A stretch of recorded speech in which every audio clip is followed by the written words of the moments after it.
Hey Saints, how are you? Hola, santas, ¿cómo están?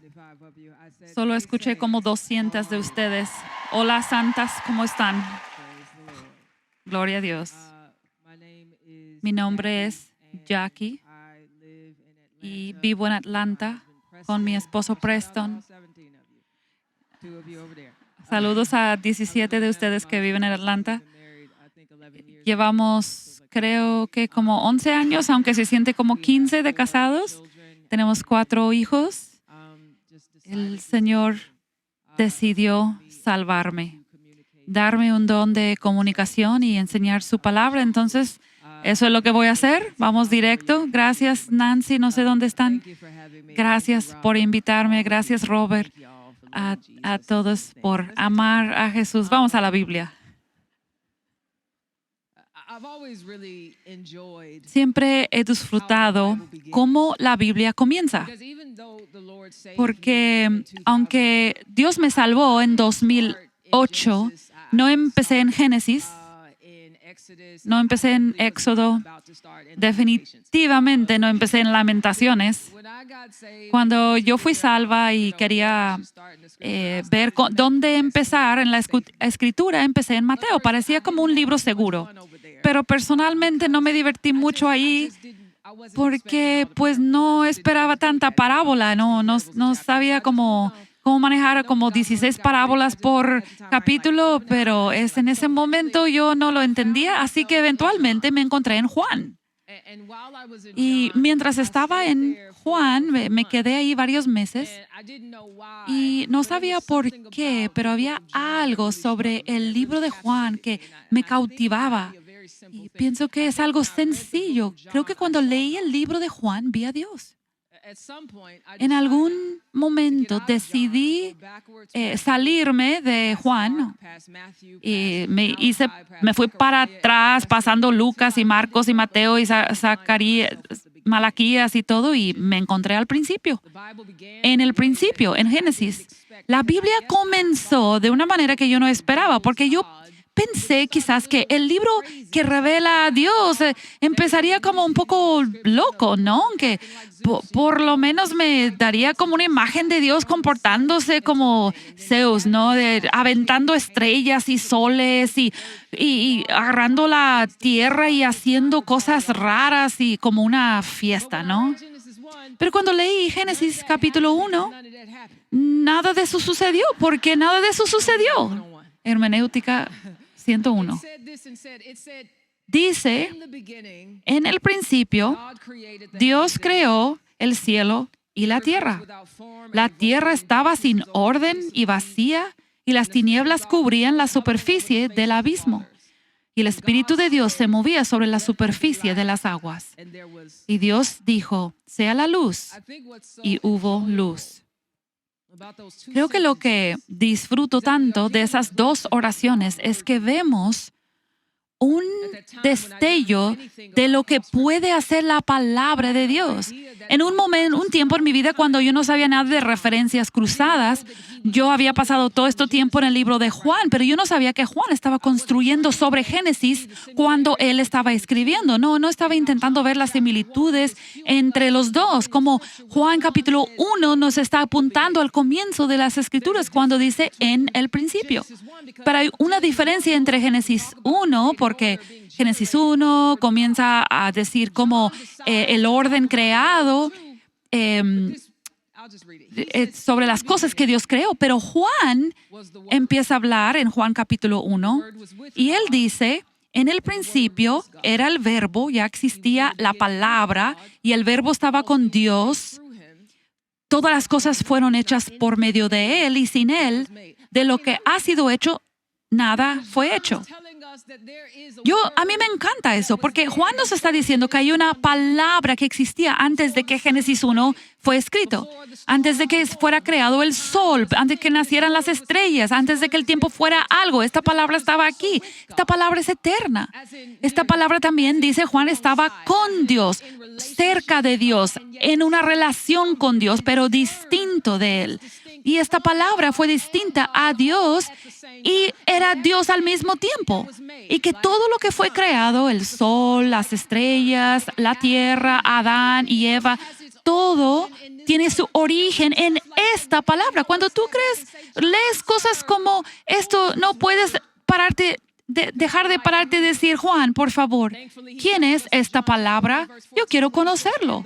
Lo bueno es que nos lo dice en Juan 1:14 y nos dice, el Verbo se hizo carne y habitó entre nosotros y hemos visto su gloria, gloria como del unigénito del Padre, lleno de gracia y verdad.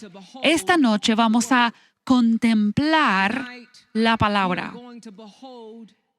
Esta noche vamos a contemplar a Jesús, el que estuvo en el principio, el que estuvo con Dios. Jesús, quien es Dios. El Jesús por medio de quien los cielos y la tierra fueron creados y quien se hizo carne y habitó entre nosotros. El Jesús que está lleno de gracia y verdad. Oremos. Padre, gracias. Gracias por tu palabra. Gracias porque tu palabra tiene poder. Gracias porque tu palabra funciona. Gracias porque tu palabra nos revela a tu Hijo para que podamos contemplarlo y creerle y tener vida en su nombre. Oramos que tu Espíritu Santo sea activo en este lugar, que tú traigas convicción donde sea necesario, que confrontes donde sea necesario, que renueves mentes y abrir y suavizar corazones. Pido, Padre, que nos ayudes. Ayúdanos a verte. Ayúdanos a amarte. Ayúdanos a deleitarnos en ti, a conocerte. Y incluso oro que nos des energía para recibir tu palabra. Pido que nos des humildad para recibir tu palabra. Pido que nos ayudes a responder a tu palabra. Ayúdame a mí a comunicar tu palabra. Te amamos por todo lo que nos has hecho por nosotros en Cristo Jesús. En el nombre de Cristo. Amén. Cuando comencé a estudiar en el seminario hace algunos años, la primera clase que tomé fue investigación y escritura teológica. Prácticamente es una clase para alguien que quiere escribir un ensayo que no suena tonto. En esa clase pasamos mucho tiempo hablando de la idea de una tesis, cómo desarrollar una tesis y cómo identificarlo en otros escritos. Una tesis es una declaración corta que comunica el argumento principal o punto principal que alguien quiere hacer. Lo que aprecio acerca de Juan es que su tesis no es difícil de encontrar. Cuando tú abres a Juan y vas al capítulo 20, él nos dice el punto completo de por lo que él está escribiendo. Y él dice, y muchas otras señales hizo también Jesús en presencia de sus discípulos que no están escritas en este libro, pero estas se han escrito para que ustedes crean que Jesús es el Cristo, el Hijo de Dios, y para que al creer tengan vida en su nombre. En otras palabras, cada versículo, capítulo, historia está escrita para ayudarte a contemplar a Cristo como es y no como nosotros preferimos que Él fuera, para que creamos y tengamos vida en Él. Donde Mateo comienza su libro con una genealogía y Marcos comienza con una profecía y Lucas comienza con una salutación a Teófilo, Juan comienza con información acerca de la naturaleza de Cristo. Dice que Cristo es la palabra, el verbo que estuvo en el principio con Dios. Esto significa que Él es logos. Es la palabra. Esto puede sonar raro, conceptualizar a una persona como una palabra. Nosotros manejamos palabras todo el día. Mandamos textos, mandamos correos, hablamos, leemos. Palabras son una parte central de la experiencia humana. Y todos sabemos, lo que sabemos acerca de las palabras es que son un medio de comunicación. Incluso ahora estoy usando palabras para comunicar la palabra de Dios a ti. Mientras voy envejeciendo, más me doy cuenta que las palabras comunican, sí, ideas, pero también tienen otros usos. Las palabras me ayudan a entender la naturaleza de la persona que está hablando conmigo. Las palabras te dicen algo acerca de la persona que las habló. Por ejemplo, si tú me mientes, Quizás tú no seas un mentiroso, pero sí eres un mentiroso. Quizás no eres mentiroso, pero sí mientes. ¿Por qué? Porque si las palabras que tú me hablaste no fueron verdaderas, tus palabras deshonestas revelan que tú eres una persona deshonesta. Entonces las palabras tienen una función revelatoria. Pues quiero destacar esto porque el punto de la carta de Juan es que para que veas a Cristo. El punto de esta plática es para ayudarte a ver Cristo, de esta conferencia. ¿Cómo es que comunicar Cristo como la palabra cumple con esta tarea? Así es, cuando tú lees que Dios dice, sea la luz y hubo luz, Dios usó una oración para crear el sol. No necesitó manos, ni herramientas, ni recursos. Él usó palabras. Su palabra tiene un poder efectivo para hacer algo de la nada. Cuando tú lees, por la palabra del Señor, los cielos fueron hechos, ¿qué ves? ¿Ves algo? Sí, ves a Dios. Las palabras de Dios revelan su naturaleza. Entonces imagínate ser un cristiano en el día de Juan y abrir el libro y lees que no solamente que la palabra estaba en el principio con Dios y que la palabra era Dios, sino que la palabra se tomó forma de carne, se encarnó y moró entre nosotros. ¿Qué significa eso? Significa que la palabra que representa la revelación, autorrevelación de Dios, no ha venido a nosotros ahora por profecía o por una visión o por un sueño, sino que ha venido a nosotros en la persona de Jesucristo. Él es la palabra que hace conocida la naturaleza de Dios. Un comentarista dijo, cuando la palabra se hizo carne, Dios se hizo hombre. La Biblia dice, nadie ha visto jamás a Dios. Dios, el Hijo, quien está al lado del Padre, lo ha dado a conocer. No he tomado clases de griego todavía, entonces no conozco mucho de eso. Pero lo que sí conozco es que darse a conocer es la misma palabra en griego de la cual sacamos la palabra exégesis. Me encanta sentarme bajo un sermón donde alguien toma un texto que yo quiero comprender y no me esconden el escondido. No obstaculizan que yo pueda ver su gloria al torcerlo o malinterpretarlo. Simplemente explican lo que está ahí y lo dan a conocer. ¿Por qué? Para que yo lo pueda ver. Hacen exégesis de la palabra de Dios para que podamos ver algo que no teníamos la habilidad de ver antes. Entonces, cuando la palabra dice que nadie nunca ha visto jamás a Dios, pero que Cristo lo ha dado a conocer, está diciendo que Jesús es la exégesis de Dios.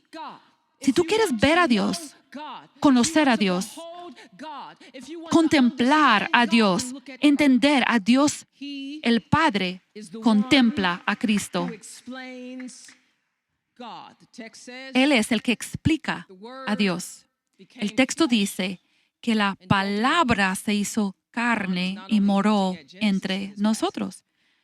Juan no solo estaba aludiendo a Génesis en este pasaje, ahora nos va a apuntar a Éxodo. También podemos saber esto cuando sabemos un poco de los idiomas originales. Poner a un lado el inglés por un momento o el español y mirar esta palabra que dice, es como si la palabra estaba poniendo su tienda o tabernaculizando entre nosotros.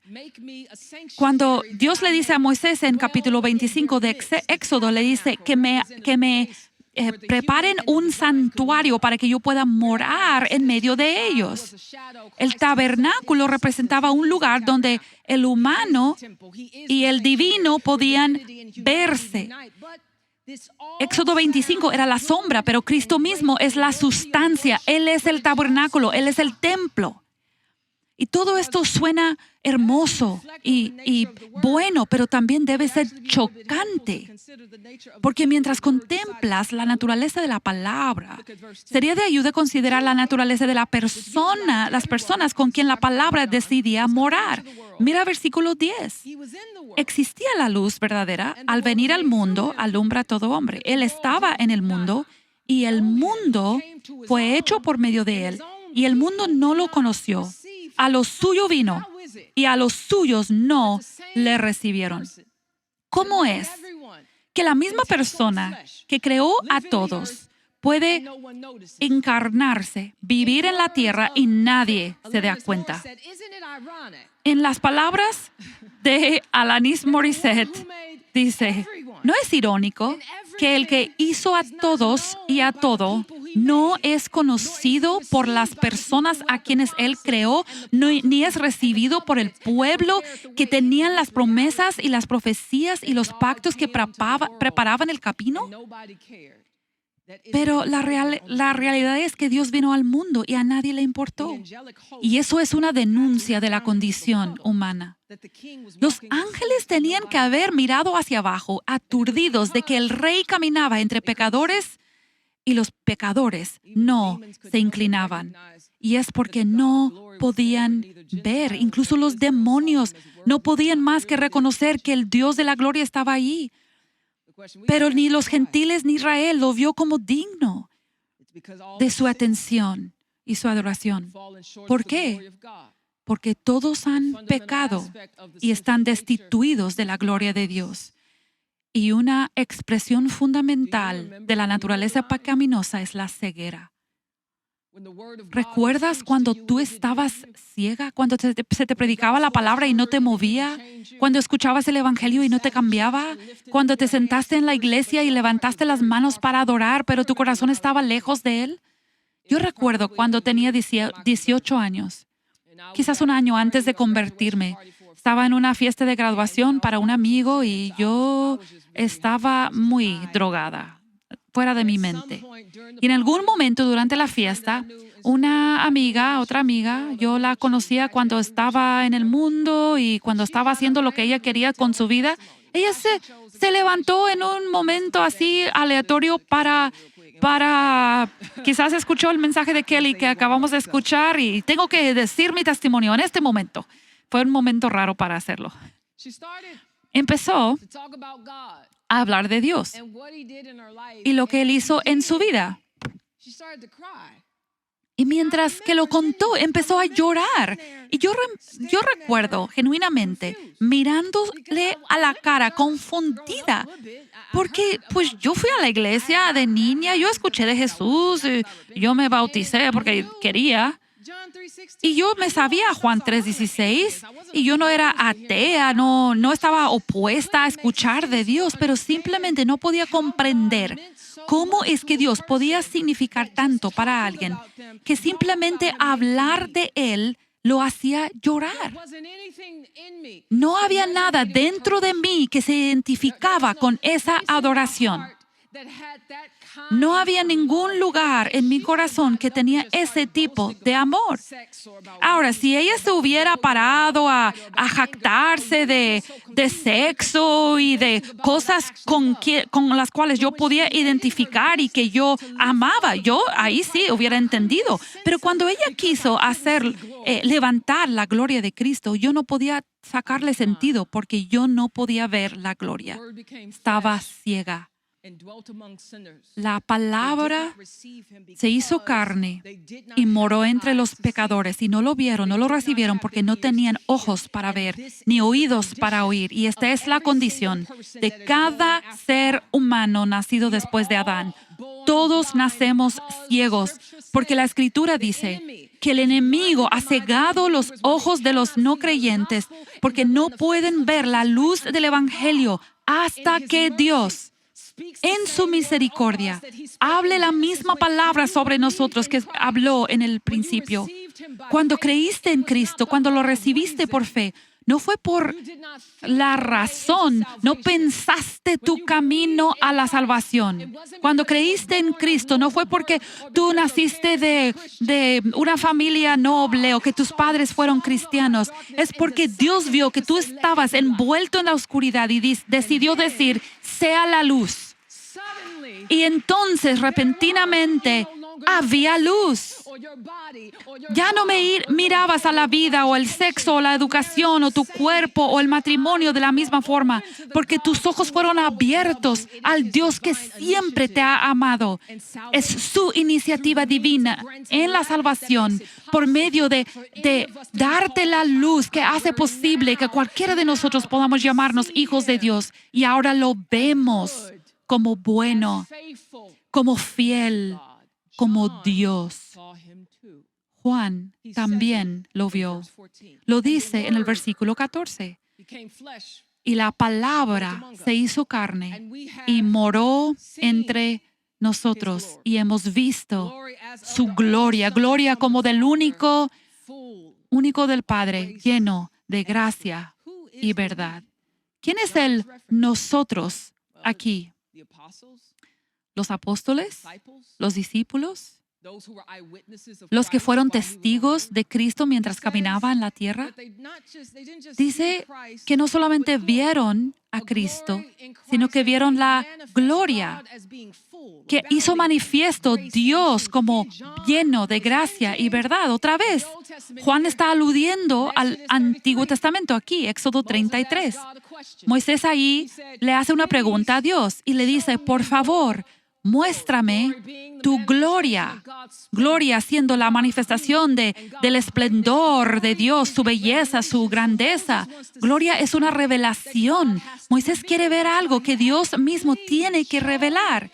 Entonces le dice, por favor, muéstrame tu gloria. Dios le dice, es que no puedes ver mi rostro, porque si lo haces, no podrás vivir. Entonces lo va a esconder en una llanura de una roca y lo va a cubrir con su mano y la gloria va a pasar al lado de él. Y la Biblia dice que Moisés subió al monte Sinaí y el Señor descendió en una nube y reveló su gloria. Él es el Señor Dios misericordioso y lleno de gracia, lento para la ira y abundante en misericordia y fidelidad. ¿Y qué tiene que ver esto con Juan? Bueno, el Señor se revela como Dios que abunda en fidelidad y amor. Es probable que Juan está resumiendo ambos términos cuando dice que Jesús está lleno de gracia y verdad. Gracia es el término hebreo para esa palabra hebrea Hesed, que comunica la misericordia o el amor fiel de Dios. Y la verdad es una traducción de la palabra hebrea emet, que revela la fidelidad de Dios. Entonces, cuando Moisés escucha al Señor proclamarse como el que abunda en amor, Jesús viene a la cena y cambia el agua a vino y viene a sanar cuerpos rotos y resucitando de la muerte y muriendo por los pecados.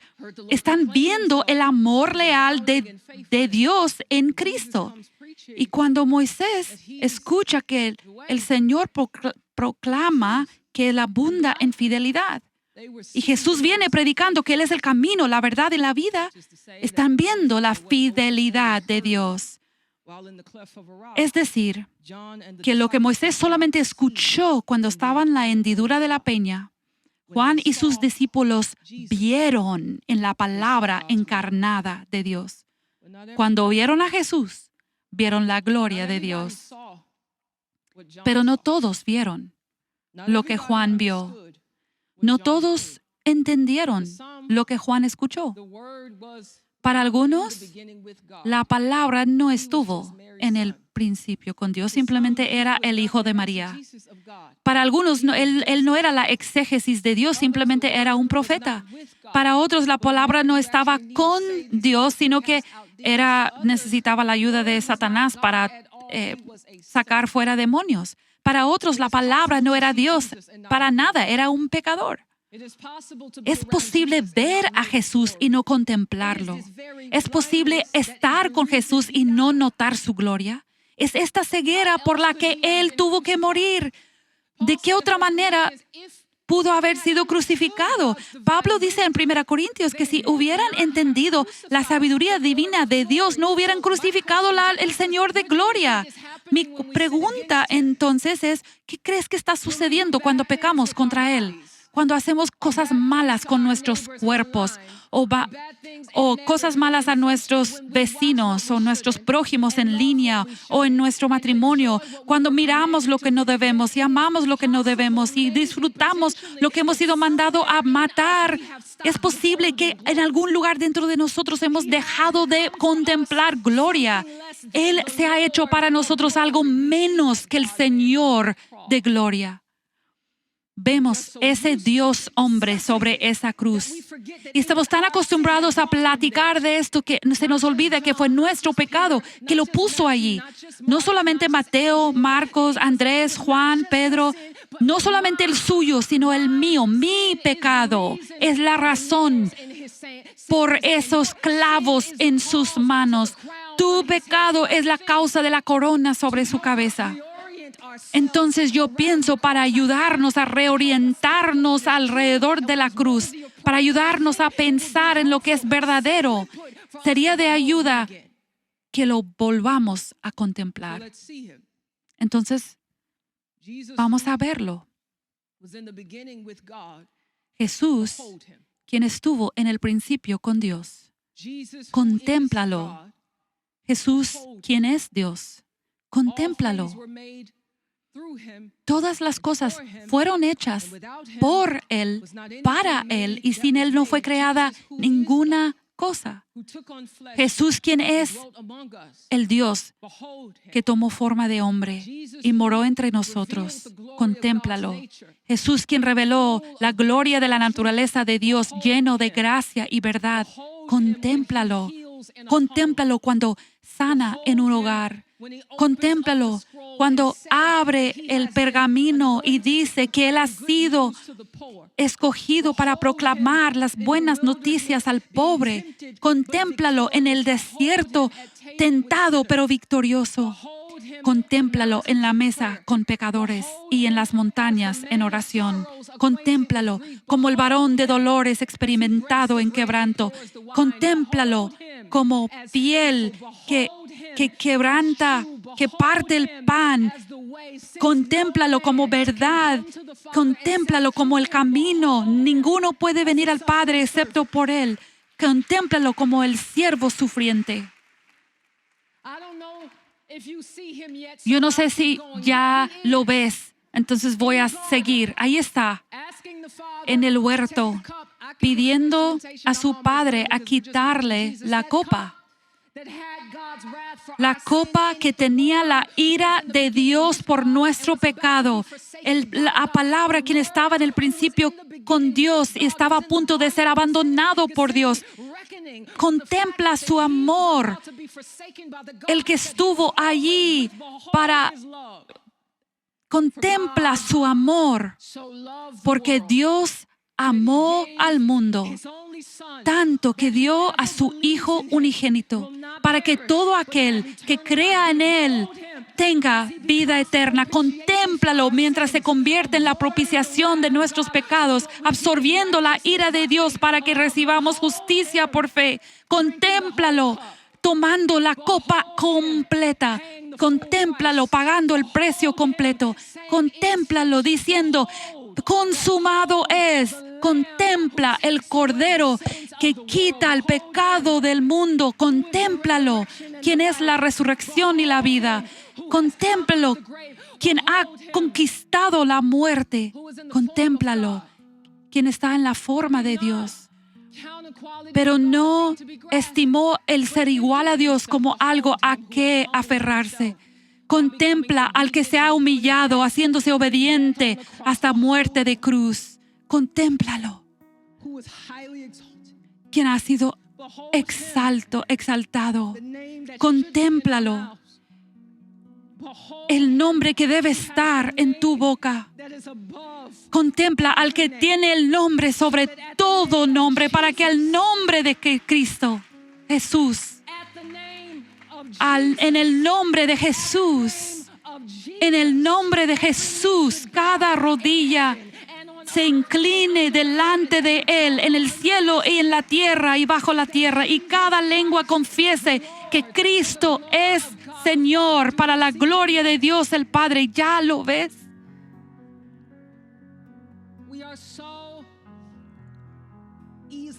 Somos tan fácilmente distraídos.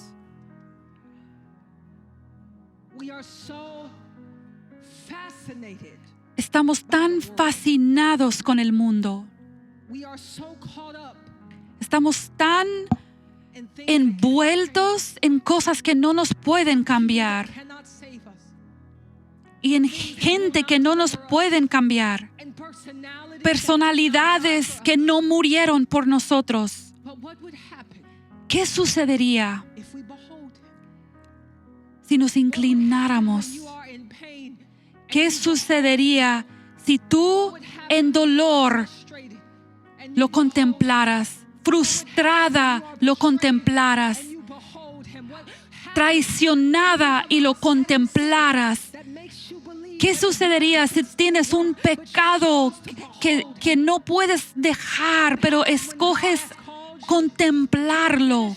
¿Qué sucede cuando Dios te ha llamado a un ministerio donde la gente quiere que prediques todo menos Cristo, y tienes que recordar que mi misión, mi trabajo es predicar el Evangelio para que la gente lo contemple a Él?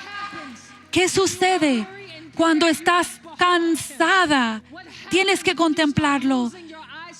¿Qué sucede cuando empiezas a perder la vista? Contémplalo. ¿Qué sucede cuando tu cuerpo se empieza a destrozar? Contémplalo. ¿Qué sucede cuando pierdes personas, gente en tu vida? Contémplalo. ¿Para qué fuiste creada?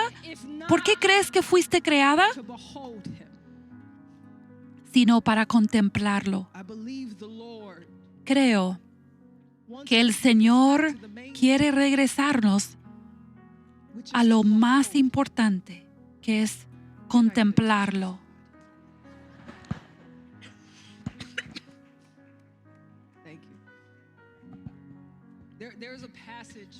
Hay un pasaje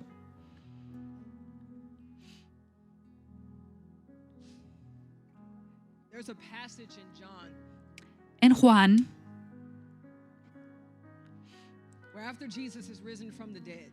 después de que Jesús resucita de la muerte. Los discípulos lo ven y van y le dicen a los otros discípulos que acaban de ver al Señor ahí en la tumba. Y Tomás no lo cree. Tomás dice, bueno, tú sabes, todo bien. Ustedes pueden decir eso, pero yo necesito verlo para poder creerte. Necesito ver los clavos en sus manos. Y Jesús llega unos días después y le dice a Tomás, acerca aquí tu dedo y mira mis manos. Extiende aquí tu mano y métela en mi costado. Y no seas incrédulo, sino creyente.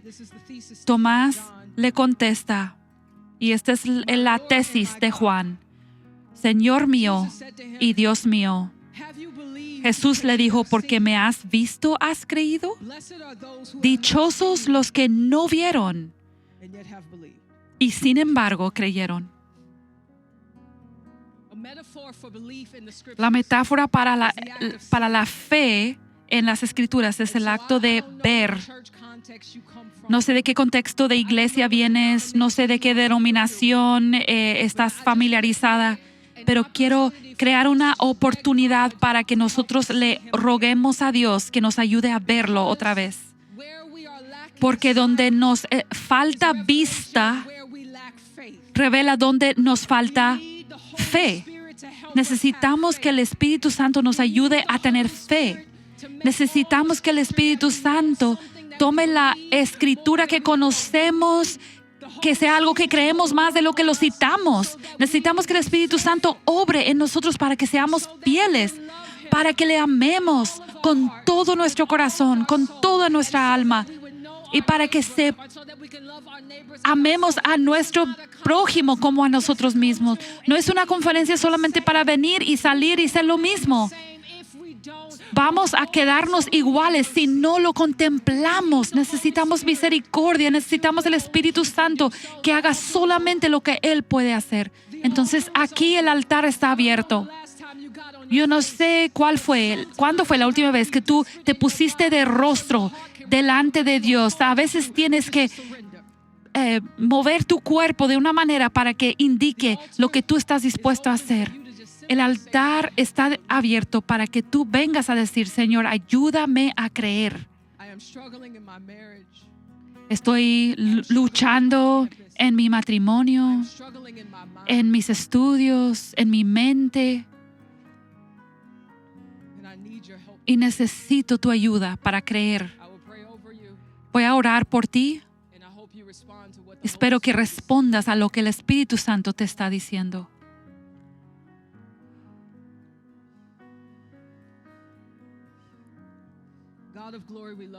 Dios de gloria, te amamos. Y te damos tantas gracias por amarnos primero.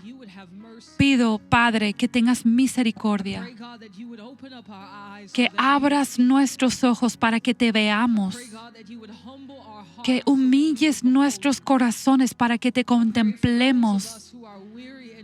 Pido por los que estamos cansados en nuestras buenas obras, que podamos verte, que los que están encadenados a su pecado, esclavizados, que puedan reconocer la gloria de Dios en la faz de Jesucristo. Pido que ablandes cada corazón duro, que cada ojo ciego pueda ser abierto, que los sordos puedan oírte llamar, que aún ahora mismo los que han resistido tu palabra al suprimir la verdad por su propia injusticia, que tú los llames, que te sigan y desde ese día en adelante tomen su cruz y se nieguen a sí mismos. Ayúdanos a negarnos a nosotros mismos. Pido que no seamos egocéntricos, que no seamos orientados alrededor de nosotros mismos, que tengamos la mente de Cristo, quien no contaba la igualdad con Dios como algo a que aferrarse y tomó la forma de siervo. Haznos siervas, haznos obedientes, haznos amadores de Dios en lugar de nosotros mismos. Pido por los que tienen adicciones, que te vean, que vean que tú eres digno. Tú eres digno de su vida, de su tiempo, de sus afectos. Pido por todo el que es esclavo a su pecado sexual, pero que está en liderazgo, que se arrepienten y crean otra vez en el Evangelio, que son esclavos a la vergüenza, que no crean las mentiras del maligno, sino que crean que no hay condenación en todo el que cree en Cristo. Que creamos en Cristo Jesús, que no prediquemos ni creamos ningún otro evangelio que el que los apóstoles han escrito.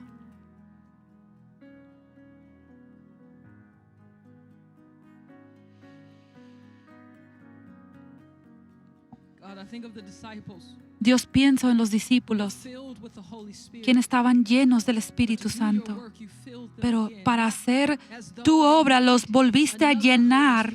No es que necesitaban otro Espíritu Santo, sino poder fresco para hacer lo que tú los llamaste a hacer.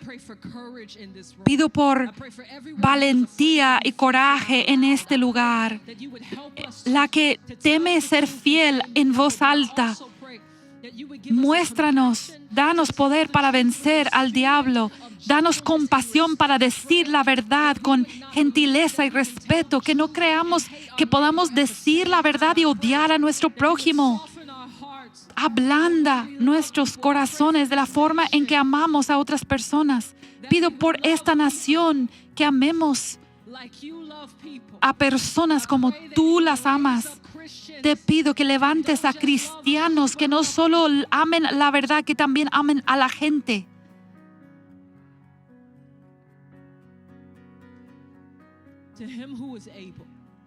Al que es capaz de guardarnos, que presentarnos sin falta delante de la presencia de Dios con gran gozo. Agradecemos todo lo que has hecho por nosotros en Cristo y pido que bajo el sonido de adoración en medio de la comunidad, después de escuchar tu palabra, que tu Espíritu Santo haga tu obra. que nos des milagros en este lugar, que vidas sean cambiadas, no porque nosotros hicimos algo especial, sino porque te contemplamos. Contemplamos la gloria de Dios. Te amamos y te agradecemos en Cristo. Amén. Amén.